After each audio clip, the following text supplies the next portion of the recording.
How to get dark mode on any app on Android. Hey guys, in this video I'll show you a quick and easy way to get dark mode on any app on your Android device. First thing first, open up settings. Then from here you want to scroll down all the way until you find developers option. If you don't have it, you can go over to about phone. Then you can go ahead and tap on software information.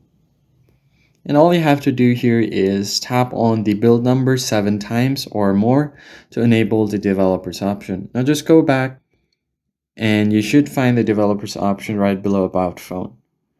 Once you head over there, you need to scroll down and find an option called Force Dark Mode. So let's just keep scrolling here and find the option to force dark mode even if not fully supported.